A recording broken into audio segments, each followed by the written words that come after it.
ہندوستان، چین اور تبت کے لوگوں میں اس قسم کے سفلی عاملین باکثرت پائے جاتے ہیں۔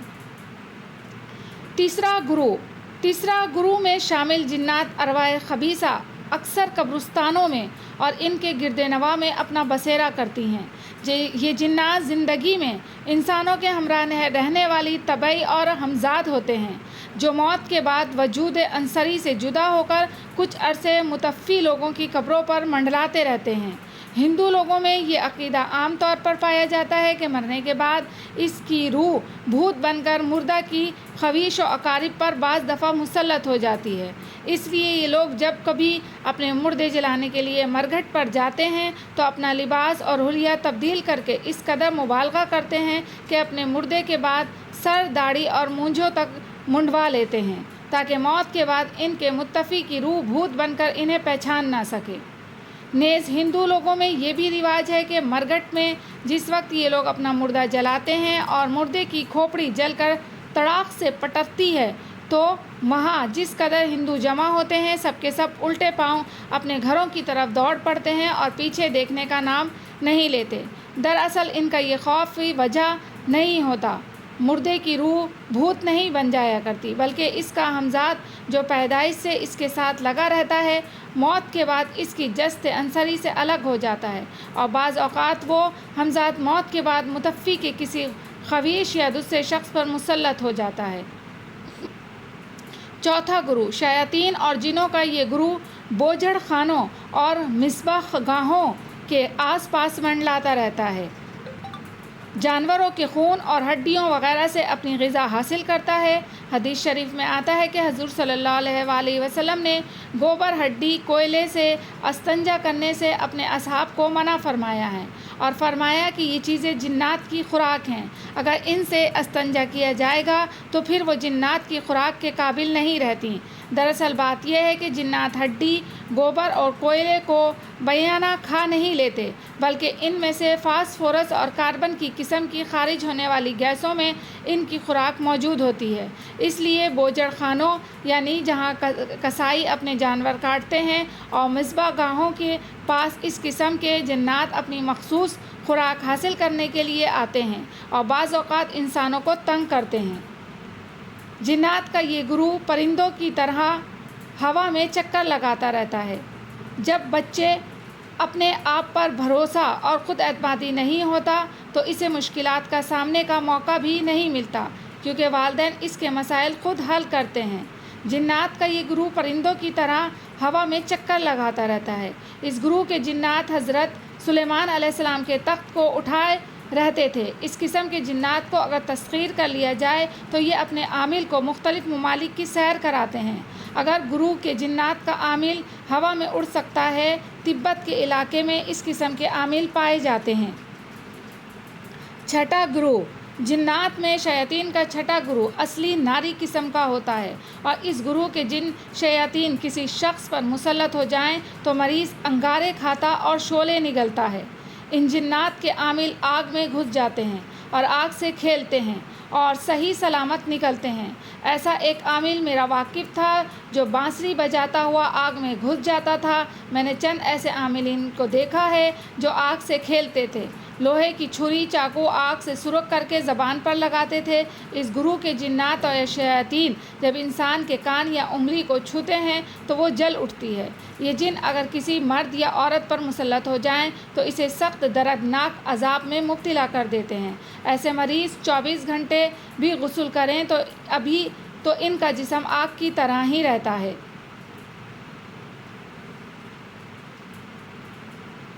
اس گروہ کے جنات ساتواں گروہ اس گروہ کے جن شیاطین اکثر جنگلوں، باغوں اور کھیتوں، درختوں اور جھاڑیوں پر بسیرا کرتے ہیں۔ اس گروہ کے جن بھوت مختلف شکلوں صورتوں میں دکھائی دیتے ہیں۔ ان میں بعض بہت چھوٹے ہوتے ہیں اور بعض بڑے قوی ہیکل بھیانک شکل و صورت کے ہوتے ہیں اور رنگ برنگ کے سرخ، زرد اور سبز وردیوں میں ملبوس رہتے ہیں۔ جو لوگ جنگل میں درخت کاٹتے ہیں وہ لوگ بعض دفعہ اس قسم کے جن شیاطین کے آسیب میں آ جاتے ہیں۔ اسی گروہ کے جن بھوت اور ان کے مونٹ قسم باغوں میں اور سرسبز کھیتوں میں سے بعض دفعہ انسانوں پر مسلط ہو جاتے ہیں۔ اس قسم کے بھوت پرید اور جنات کو راقم الستور نے دیکھا ہے۔ اس قسم سے تعلق رکھنے والے جنات باغیچوں جہاں پھل بکثرت ہوتے ہیں، خوبصورت کنواری جوان لڑکیوں اور بیاہی عورتوں پر بھی مسلط ہو جاتے ہیں اور عورتوں سے انسان کی طرح تعلق رکھتے ہیں اور بہت خراب کرتے ہیں۔ میرے ایک جاننے والے جو زبردست سفلی عامل ہیں، ان کا کہنا ہے کہ خواب میں کسی مرد کا عورت کے ساتھ غلط کام کرنا، مباشرت کرنا قسم کے آسیب کی وجہ سے ہی ہوتا ہے۔ 8واں گروہ، یہ زانی اور شہوانی جنات و شیاطین کا گروہ ہے جو جوان مردوں، لڑکوں اور عورتوں نیز خوبصورت کنواری جوان لڑکیوں پر مسلط ہو کر غلط ترغیب دیتا ہے۔ اس گروہ میں لوطی جنات اور شیاطین بھی ہوتے ہیں جو مردوں سے لواطت کے قبیح فعل کا ارتکاب فعلی اور منصولی دونوں صورتوں میں کرتے اور کراتے ہیں۔ یہ شیاطین جن لوگوں پر مسلط ہو جاتے ہیں وہ ہرگز کسی صورت میں اس فعل سے باز نہیں آتے۔ ان کے لوطی تسلط اور تصرف سے بعض اشخاص اپنی جوان خوبصورت عورتوں سے منہ پھیر کر دیوانہ وار دن رات فطری و وضع کے خلاف فعل کرتے ہیں اور ذرا نہیں شرماتے، اور بعض مفعولیت کی صورت میں مرتے دم تک دوسروں سے یہ شرمناک اور حیا سوز فعل کرتے پائے جاتے ہیں۔ بعض مرد اپنی بیویوں سے بھی غیر فطری فعل کرتے ہیں۔ اس گروہ کے متاثر مریض مرد عورت کا علاج کرنا ذرا مشکل ہوتا ہے، اگر اس گروہ کے جنات و شیاطین کے عامل بھی اکثر زانی ہوتے ہیں۔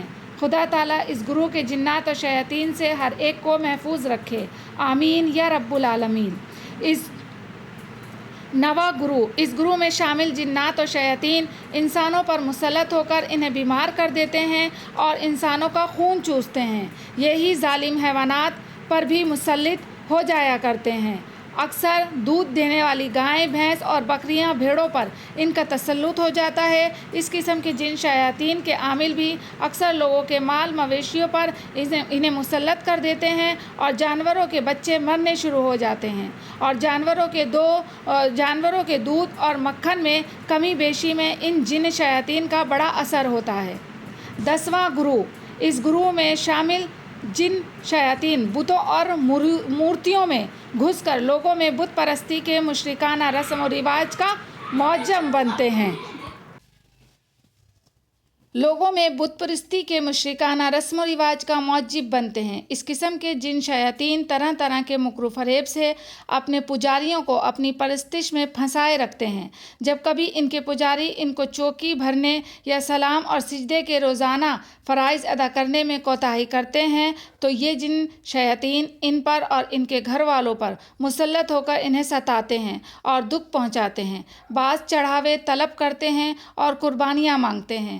کلکتہ کی کالی دیوی جو ایک سخت قسم کی خونخوار اور سفاک قسم کی بھوتنی ہے، اس معاملے میں بہت مشہور چلی آتی ہے، اور یہ چڑیل دیوی اپنی پجاریوں سے انسانوں کی قربانی طلب کرتی رہتی ہے، اور جب تک کئی بے گناہ اس کی دہلیز پر ہر سال ذبح نہیں کیے جاتے یہ اپنے پجاریوں اور پرستاروں سے ناراض سمجھی جاتی تھی۔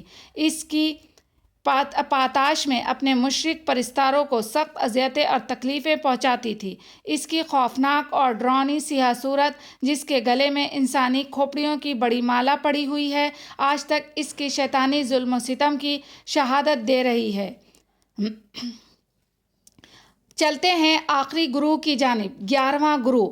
اس گروہ میں وہ جنات اور شیاطین شامل ہیں جو کاہنوں، ساحروں، جادوگروں، سفلی عاملوں کے پاس خبریں لاتے ہیں، یا اپنے عاملوں کے دم تعویذ گنڈے، جھاڑ پھونکوں اور ٹونے ٹوٹکے یا دوسر میں ان کی امداد اور عناعت کرتے ہیں، اور یوں ان کے دم قدم سے ان کے سفلی عامل اور کالے علم کی دکان گرم رہتی ہے۔ اس قسم کے سفلی عامل اپنے خبیث موکلوں کی طرح پلیت رہنے اور طیب ارواح سے بچنے کی خاطر اپنے ارد گرد گوبر اور گندگی کا حصار کرتے ہیں۔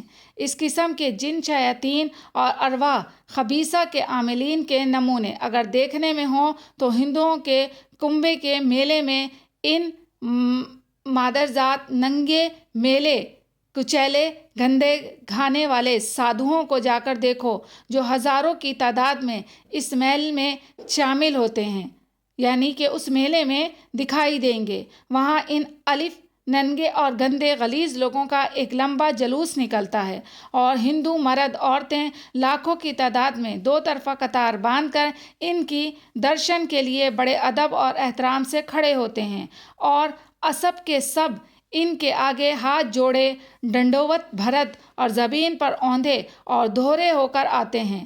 ان میں جو سادھو بہت ڈراؤنی خوفناک صورت والا اور بہت میلا کچیلا اور گندا غلیظ ہوتا ہے وہی لانتی بڑا گیانی سمجھا جاتا ہے۔ تو دیکھا دوستو آپ نے، آج ہم نے آپ سے پوری کی پوری تفصیل شیاطین جنات کی شیئر کی ہے۔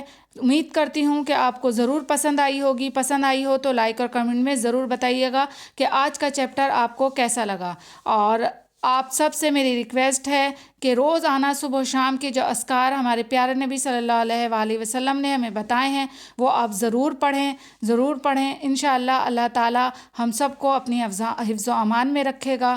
آمین ثم آمین۔